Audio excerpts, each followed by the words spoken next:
I thought today we'd look at what's new with a favorite of mine and a favorite of the Canadian performance car shopper too. This is the Dodge Challenger, and recently its to-do list has included becoming lighter, smarter, tauter, sharper, more entertaining to drive, and more powerful, all while maintaining that signature Dodge Challenger goodness that's made it a hit. The updates are fairly subtle, but look closely. The designers have been at work giving the Challenger a new appearance that does two things. First is making the retroist throwback sports car of the big three look a little more modern, with new lights in front and back, new sculpting, and great looking new wheels. And second is ensuring that, from every angle and despite the updates, it still looks like a Challenger from a glance. It's like the previous Challenger, but with a new pair of shoes, a new pair of pants, and a haircut. Don't miss the functional shaker hood that's now on the options list for select models, a throwback to a novelty from back in the day, with the open air intake torquing around when you start the engine, and more so when you give it the beans. Inside, updated trim, interfaces, and styling touches are applied, but like the body, you still know it's a Challenger straight away. Thin windows, a low roof, a mile of dash ahead of you, and a mile of hood after that. You still get a big coupe cabin, easily accessed and comfortably occupied by even big guys and gals. Back seats can be used by adults and aren't cramped once you're in either. Materials and controls and switchgear are more modern and up to date, and they've installed this central command system, which is the most slick and easy to use of its kind on the road. I was able to quickly pair my phone, play music, access the navigation, and plenty more without getting frustrated or swearing.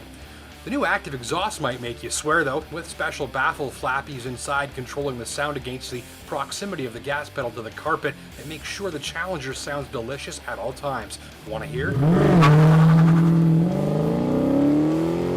There are updates under the skin too. You can't see them, but make no mistake, you'll feel them on a test drive. These big Brembo brakes are fantastic. They look serious and provide absolutely instant, eager, and confidence-inspiring stopping power.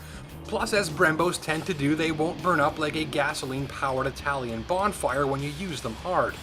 New shocks and steering system bits add a layer of polish to the ride and handling. You still get a comfy highway cruiser that's not shy about shredding corners at speed with a surprisingly athletic feel that flies in the face of its size and weight. This isn't a hardcore corner carver that'll leave your spleen on the passenger seat, nor is it a luxury coupe that rides like a tub of cheese whiz. Instead, and especially with the new parts, Challenger is a relatively relaxed long-haul cruiser that'll hold its own when the going gets twisty. Same as before really, but now it just feels more calibrated, dialed in, and honed. Under that shaker intake is the 392 Hemi V8. That's 6.4 liters of highly effective displacement, generating 485 horsepower. This engine was reserved for the top performing SRT8 models for years, but you can order it now in this RT Scat Pack for SRT8 power levels if you like.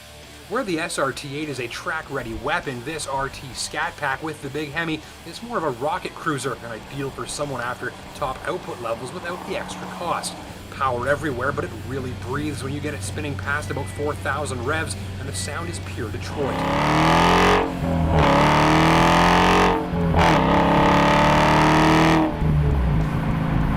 Don't miss the slick 6-speed stick. It's a Tremec gearbox that feels beefy, tough, and muscular, not flimsy and delicate, so you can rip the gears like Christmas morning wrapping paper and not feel like you're going to bust something. The clutch pedal has a good bite and weight to it without being a pain in the ass in traffic, and the full throttle experience of browsing the gears is not to be missed. Updates, enhancements, revisions, there's all kinds of new stuff going on here, but the best thing about all of the changes is that they've left the core feel, character, and attitude of the Challenger alone. This is a rough and tumble sort of performance car experience. It's not trying to be incredibly refined, incredibly comfortable, or even particularly classy. There is always this raw, grab it by the scruff sort of feel to driving a Challenger hard. It didn't try to cover up its bigness or its size, it just powered through it. And I just love that about the Challenger, and I love that the new one, despite being improved in many, many ways, maintains that feel 100%. Other notes, the big giant trunk matches the adult-friendly rear seats for a hot rod cruiser that's ready for a 4-person road trip. The Harman Kardon stereo system is punchy, vivid, and has enough horsepower to make your arm hairs tingle. The Challenger might make the trigger finger of your local radar cop tingle too. Be careful, the gears are on the tall side, meaning that you don't get body checked into your seat at full throttle, but watch the speedometer because it gets away from you fast, and then you get to visit the big Brembo brakes again. If you'll do your speeding on the racetrack, try the launch control system activated here for fast off-the-line starts at the strip. There's a sport mode to wake things up a little, including that glorious exhaust note when driving around town too. Let's sum up this updated but true to its roots hot rod cruiser, shall we? You'll like the Challenger RT Scat Pack's performance, sound, fantastic Brembo braking system, refined new cabin, space and comfort levels, and the all-around easy-to-drive factor dialed in. Extra points for the slick infotainment system too. Dislikes may include limited outward visibility, and though the gearbox feels best when driven really hard, it can feel charmingly clumsy when you're driving it gently. One final note, be sure to check this out too. It's the new Mustang. Interesting contrast here. Two American throwback cars with the Ford really dialing up the precision and agility, and the Challenger staying true to its roots as a grab-it-by-the-scruff sort of performance experience that's now more honed and polished. If you're driving one, drive the other. They're both a riot in their own unique ways. Thanks for watching.